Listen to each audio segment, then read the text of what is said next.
Okay, so these are the terms. These are the terms. Okay, now we talk about how actually the election works. The election is the same as what you do. You just need to see. Normally, you know the election inside IST. This is what you have to know. All the while, what you discuss like STP or RC, all these are IST. When you go across region, it doesn't change. Example over here, you can see that we have 4 regions. But in CIST perspective, this is just like this.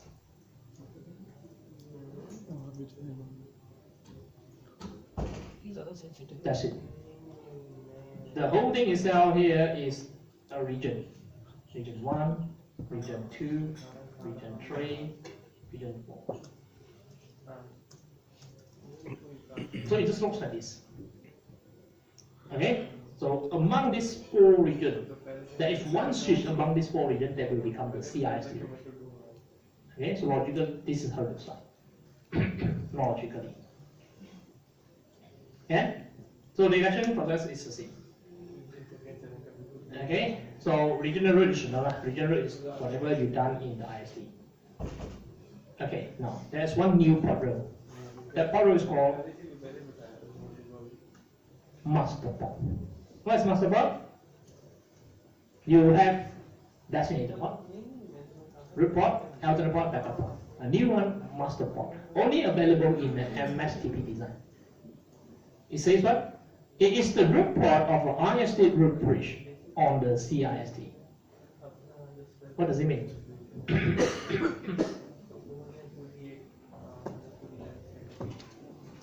Okay, let's put it this way. Let's say I have 3 switches.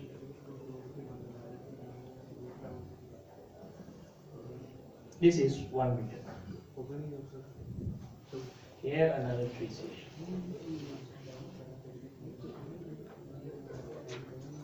Okay, one region. Another 3 switches. One region. Every region different, but they are somehow interconnect to each other.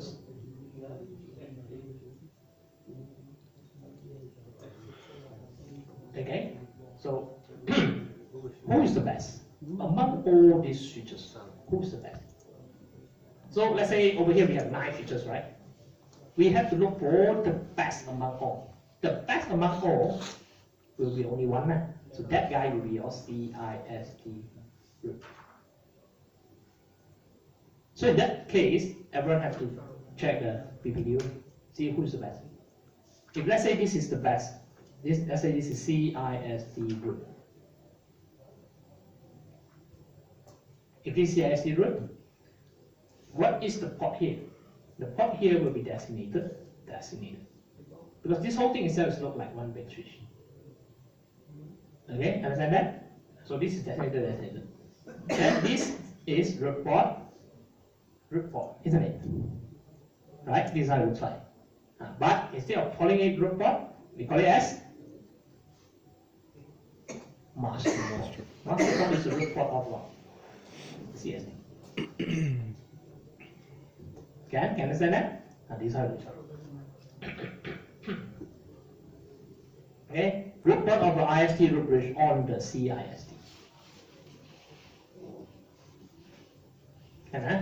Okay. So other port is the same. So how does it work? You should know already. It's totally the same as RC video, just that now they include something called MSTI. MSTI means MSTP instance. You can have many instances. Now if you actually check, if your lab still with you, you can check this. You go to any switch, you will display as STP region configuration. You can do this command. Display STP region configuration. If you never close your lab, this is what you see. They will show you something like this.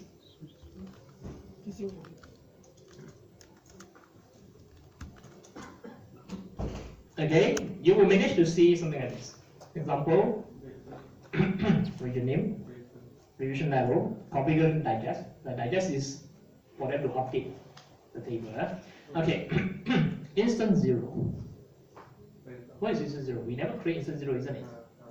This is by default. So by default, any VLAN that you never put into other instance, it will be fall into instance 0, which means they use the original CIST. So CST is actually universal.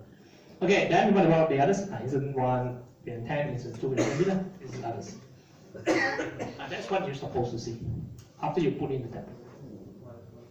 Okay, understand that? Okay. Now you do this command. You go to, let's say you go to H3, yeah? You do a display STP. Display STP.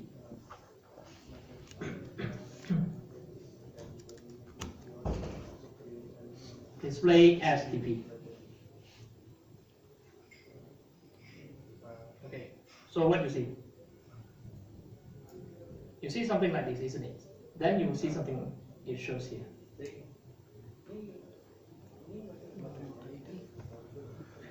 Root ID, ERPC, right? Then correct root ID, IRPC.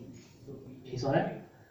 So root ID is for your CIST root, the root among all. Correct root, that is your regional ruler. So ERPC or the IRPC, what is that? External root path cost and internal root path cost. So when you go to CIST level, of course there is one root path cost, but there's one we call as ERPC. When you do it only inside your region, it's IRPC. Okay.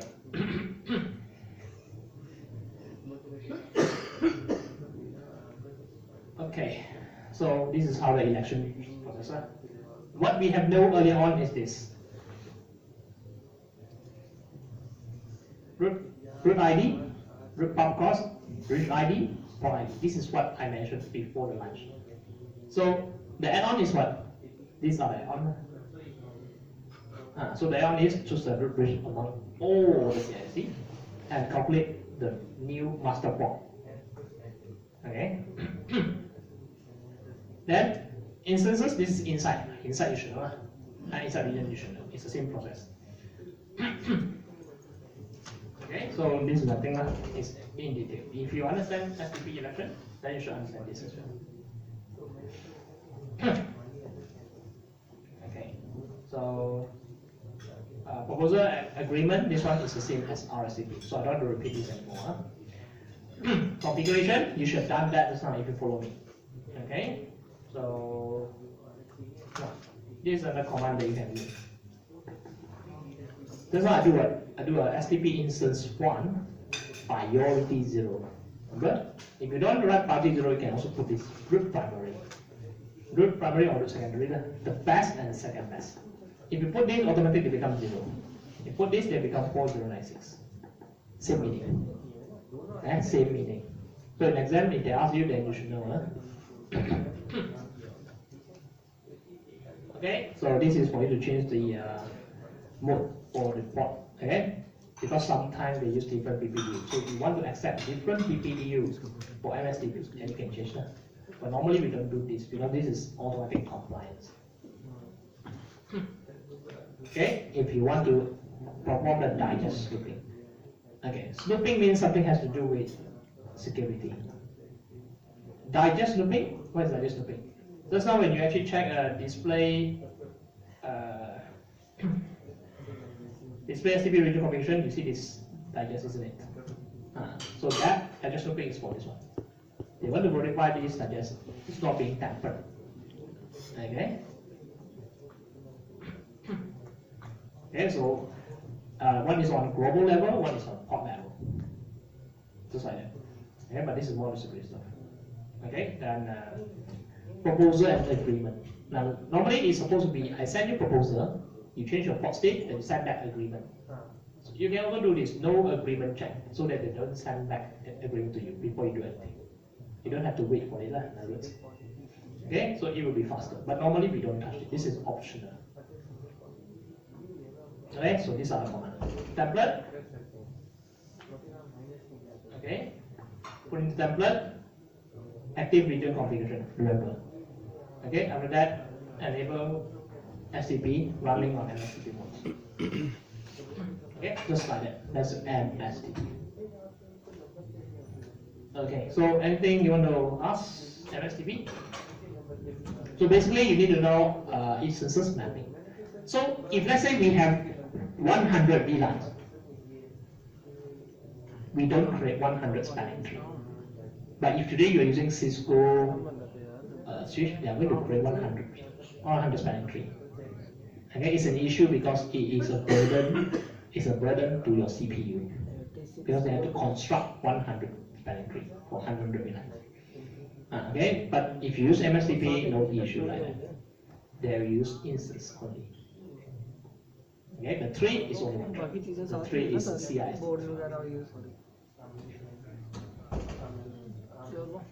ठीक है, कोई issue होता तो कर देना call.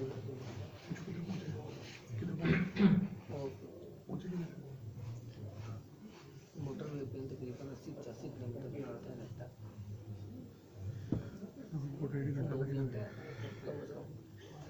Okay, now this is optional stuff, protection. How to protect your STP? Optional command. So to protect STP, basically you have this kind of stuff you can do. PPDU guard, root guard, loop guard, and properly change PPDU guard.